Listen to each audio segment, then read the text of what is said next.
Eurcad. Okay, so it did break this little zone here. I had a trade set up here, but obviously it didn't register or anything. So looking now.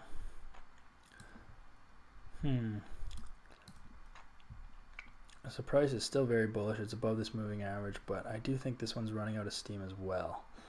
I don't see it breaking above this zone. Obviously it held at this zone, so this zone's pretty significant. Broke this little zone here, which was not significant. You can see price came down, you got lower lows, lower highs, and then broke this moving average, but then hit this zone and is now coming up and making higher highs, higher lows. But I'd be interested to see what happens when price, I mean, this is our monthly range. It's about 500 pips, but I don't think it's going to make it this high. And you can see price is already creating a little zone here. And I wonder if we can actually go like this. I wonder what this looks like on the 4 hour. Let's see.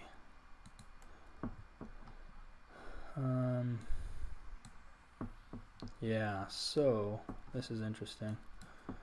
You're almost seeing like a head and shoulders pattern here. We'll see what happens here, how this finishes, but you can see the resistance back here too. So price came down and then held above this zone, and then this candle broke through it and then rejected and then finally broke through again. So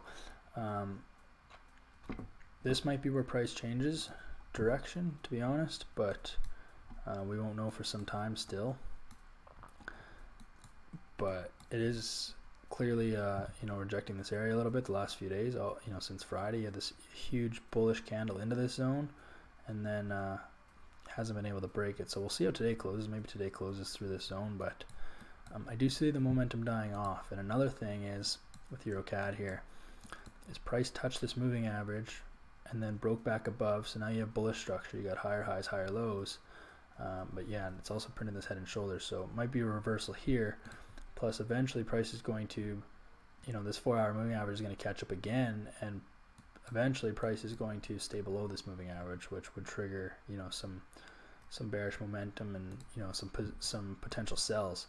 So that's kind of what I'm hoping for. I don't actually see this, becoming a long position for the month, but what I do see is something more like this.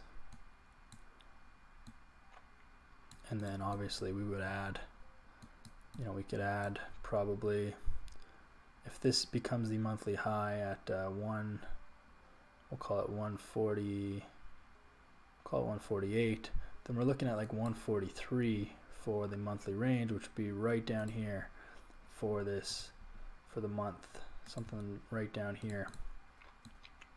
So if price does not break this zone here, and if the momentum switches bearish on the 4 hour time frame, then we're looking for a short position, which would be kind of counter trend trading, which is a little bit iffy because price is still above this moving average. However, I would take in consideration that we have lower highs. So this one, then this one, then this one, and then you have the momentum switch. So those would be in our favor. So then I would consider a short position, and it would be something like this, right to the bottom of this zone. And that would still be within your monthly range, because we're not going to use the monthly range above this zone all the way to 150. So we can gain, we have those extra 300-400 pips that we can put towards the bottom range here. And then what'll happen is basically 148 becomes our high of the month and 143 becomes our low. So that's how Eurocad would play out.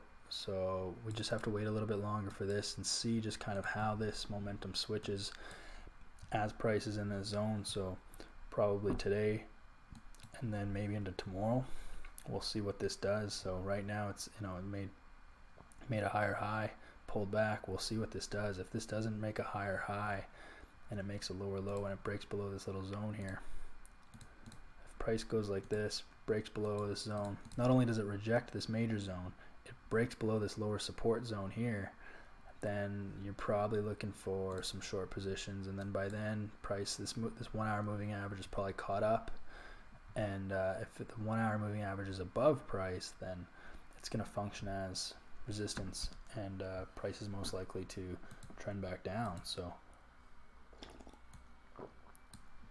that's Eurocad. That's we're just gonna wait on this a little bit, but I like the setup. I like it a lot. I like when trends reverse and you catch the top, because then there's a lot of momentum, and it's just very, you get one clean entry and then you can just ride it down, and basically you get the best setup possible, because you're literally selling it at the highest price you possibly could. So that's my take on Eurocad. I'm looking forward to that. We're just gotta wait it out. You can see that the euro overall, again, all the crosses here, the CAD, the Aussie, they all look to be kind of losing momentum. So